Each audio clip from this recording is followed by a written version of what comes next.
Stop. If you're over 60 and you think your hair is thinning, watch this for the next few minutes before you touch a brush, a hair dryer, or a single product this morning, because what I'm about to show you might mean your hair was never thinning at all. It might just mean you've been styling thin hair after 60 the wrong way for years and nobody ever told you. Look at this. Same woman, same hair, same amount of hair on her head, but look at the difference between these two photos. One styling method leaves the scalp exposed, flattens everything, and adds 10 years to her face without her even realizing it. The other adds instant volume and takes those same 10 years right back off. Same person, same hair, completely different result. That's not a filter, that's not extensions, that's not a miracle product, that's technique. I've been styling the hair of women over 60 for 32 years, and in all that time, the thing I hear more than anything else in my chair is some version of the same sentence.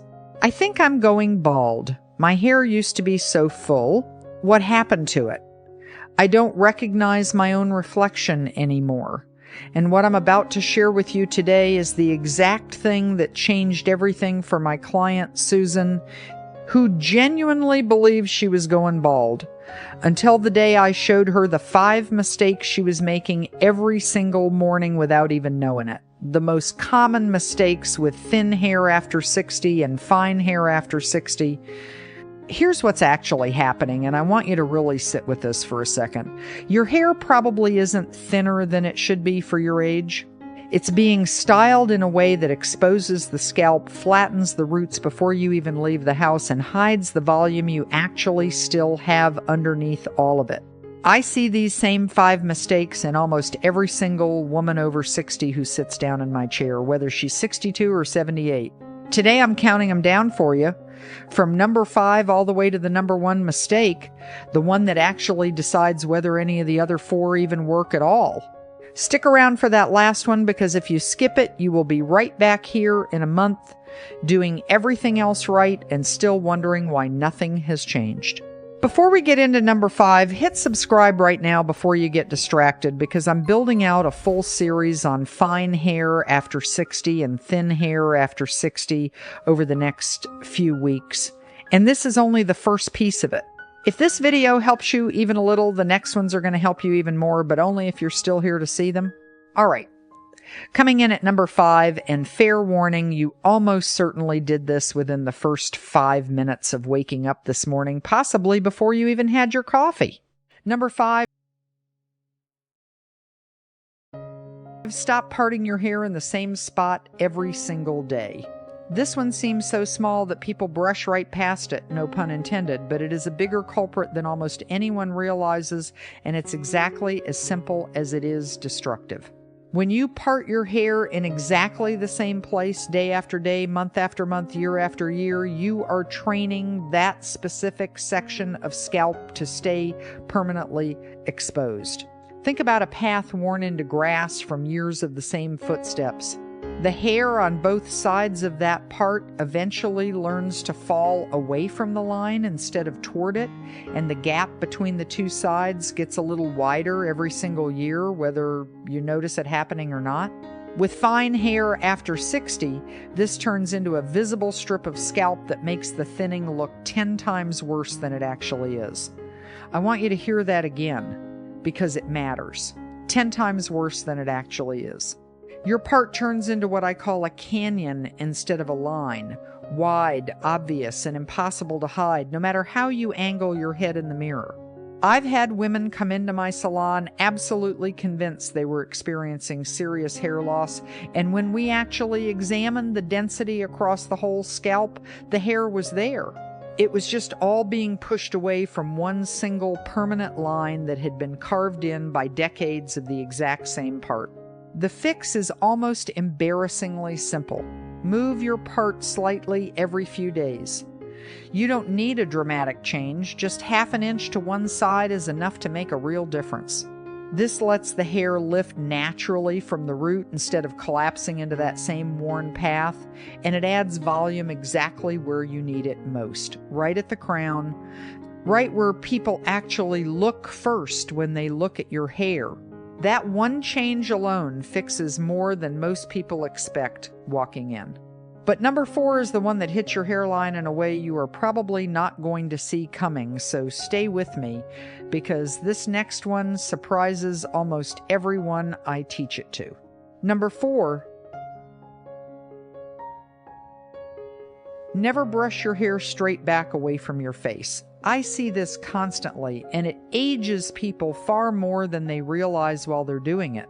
When you brush fine hair after 60 straight back, whether that's for a ponytail, a bun, or just smoothing it down before you leave the house, you are pulling it tight against the scalp and exposing the entire hairline in the process.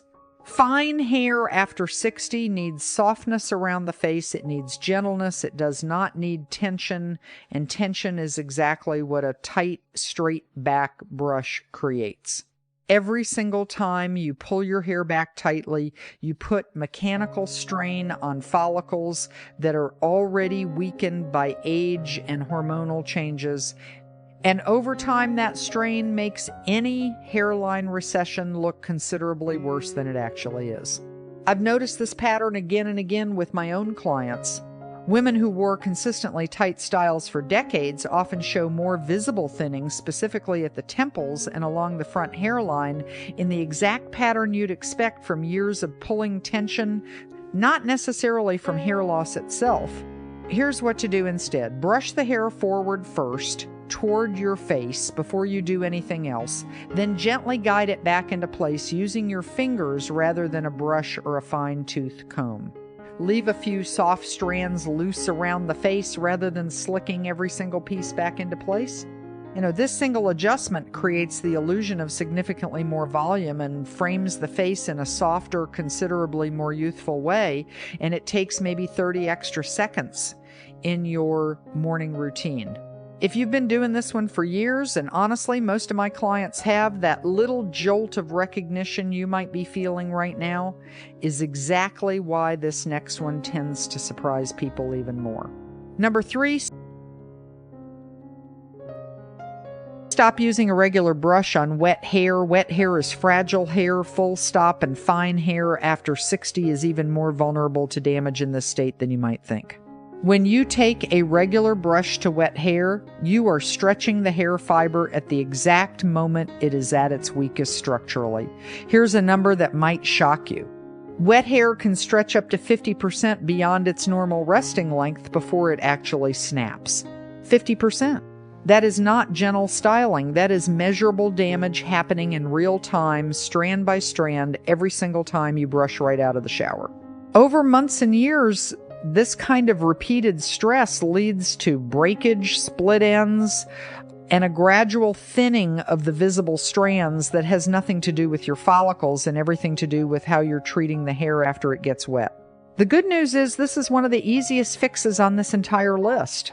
Use a wide tooth comb instead of a regular brush, and always start detangling from the ends, working your way up toward the roots as the knots release, never starting from the top and dragging down through a tangle.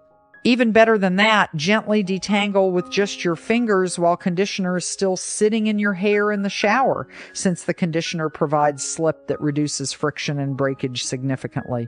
Make this one change, and you will notice a real difference in how much hair ends up on your brush and in the drain within just a couple of weeks. We're officially halfway through this countdown now, and number 2 is the one that almost nobody thinks to check. So don't go anywhere, because this is where things start getting interesting. If you're enjoying this video and finding it helpful for your thin hair after 60, please hit the like button and subscribe so you don't miss the rest of this series. Number 2, never dry your hair by pointing the nozzle straight downward. This one genuinely surprises almost everyone I've ever taught it to, including stylists who should probably already know better. When you point the airflow of your dryer downward while drying fine hair after 60, you are physically forcing the hair to lie flat against the scalp as it dries. You are, in effect, flattening it in place with hot air, locking in exactly the opposite of what you want. Once fine hair after 60 dries flat like that, there is essentially zero chance of root volume surviving the rest of the day, no matter what product you put in beforehand. Instead, here's what actually works. Tilt your head forward down toward the floor and dry the roots first, directing the airflow upward and away from the scalp rather than down into it. If tilting your whole head isn't comfortable, section the hair instead and lift each section away from the scalp while drying underneath it with the nozzle angled up. The goal, every single time, is to create lift and separation at the root before you worry about smoothing anything else. Once the roots are fully dry and standing up with some texture, then and only then should you focus on smoothing the ends. This one technique alone, just changing the direction of your airflow, can genuinely make your hair look twice as full by the time you walk out the door, simply because you're finally working with the hair's natural growth pattern instead of fighting directly against it. Okay, 4 down, 1 to go. This next one is the number one mistake on the entire list, the one I promised at the very start would decide whether everything else you just learned actually works or completely falls apart. So I need your full attention for just 1 more minute because this is the one that ties the whole thing together. Number 1,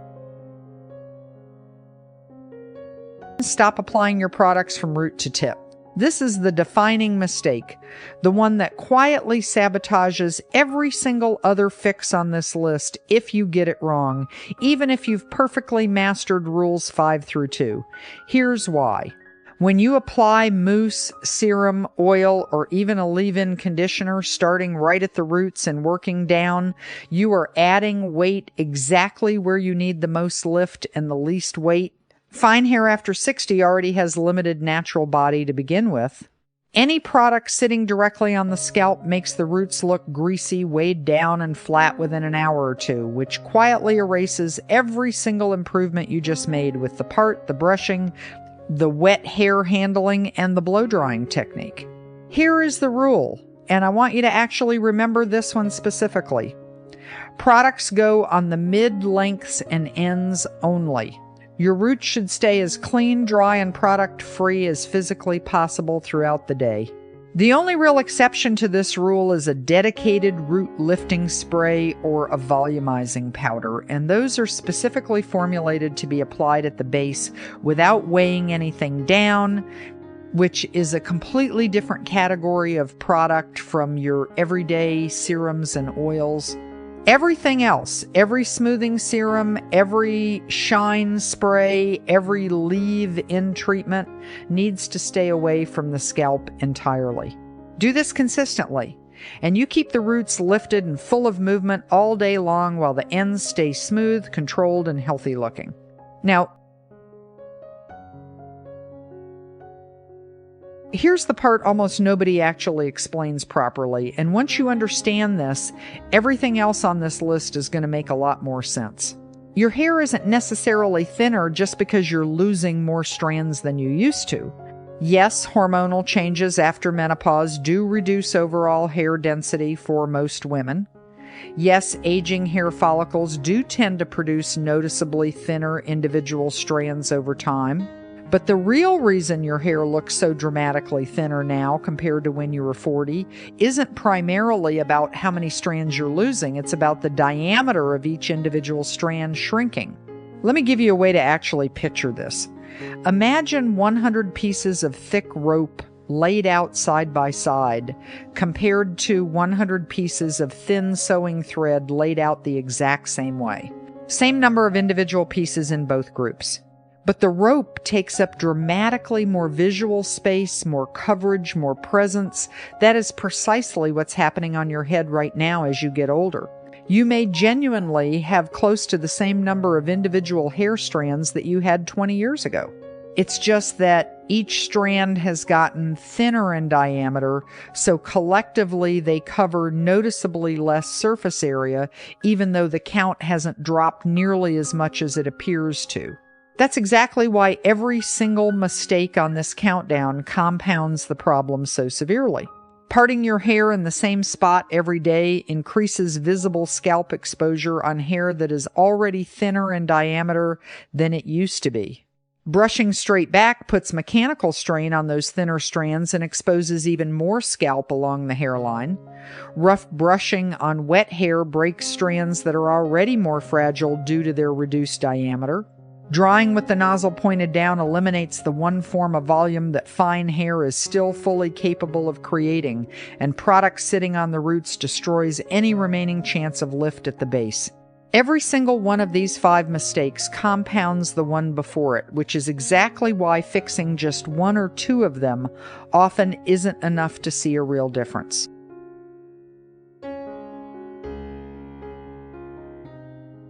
Here's the part that should genuinely give you hope instead of dread, and I say this to my clients almost every single week. I've had women walk into my salon absolutely convinced they were going bald, sit down defeated before we'd even started, and in one single appointment I've been able to show them they actually had plenty of hair all along. They were simply styling directly against it instead of working with it. I've watched women cry, genuinely cry with relief, looking at themselves in the mirror after we did nothing more dramatic than move the part, lift the roots properly, and get every trace of product off the scalp. This transformation does not require expensive salon treatments, supplements, or any kind of medical procedure. It requires understanding how mature fine hair after 60 actually behaves, and then working with that reality instead of against it every single morning. Let me tell you about Margaret, because her story is honestly the reason I still love doing this job after 32 years. She came to see me about 6 months ago, and she was completely devastated when she sat down in my chair. She had worn her hair pulled back into a tight bun every single day for over 40 years, the exact same style since her 20s. Her hairline had visibly receded along the temples, her part had gradually widened to nearly a full inch across, and you could see her scalp clearly from almost any angle in the room, even under normal indoor lighting. She told me, almost in tears before we'd even touched her hair, that she genuinely believed there was nothing left to try, that this was simply what happened to hair at her age, and she needed to accept it. I taught her these exact 5 rules, one at a time, right there in the chair. We changed her rigid, unmoving part to a soft diagonal line instead. She gave up the tight, punishing bun for a low, loose updo that didn't pull on a single follicle. We swapped her flat paddle brush for a proper wide tooth comb for wet detangling. She started drying her hair upside down at the roots specifically to build lift and volume before ever touching the ends. And we moved every single one of her smoothing products to the mid-lengths and ends only, leaving her roots completely clean. 2 weeks later, she sent me photos from home. Fuller, thicker, genuinely healthier looking hair on the exact same head with the exact same amount of hair she'd started with just 14 days earlier. Nothing had grown back in 2 weeks, of course. What had changed was entirely how it was being styled. She told me, and I still think about this, that she had received more compliments on her hair in those 2 weeks than in the previous 10 years combined. That is the real power of following this countdown in order, all 5 rules working together rather than picking just one and stopping there. But I do need to be completely honest with you about one important thing before you go. These rules only work if you stay consistent with them. You cannot change your part just once and expect the volume to last forever. You cannot dry your hair upside down a single time and think that undoes 40 years of the opposite habit. These are daily habits, not one-time fixes, and your hair has been trained a very specific way for years, sometimes for decades. Give the retraining process a little time to actually take hold, and be genuinely patient with yourself while you're building these new habits, because the results are absolutely worth the small adjustment period.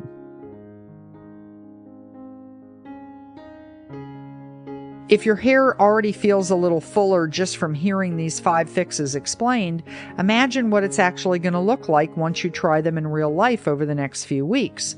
Come back and tell me how it goes for you.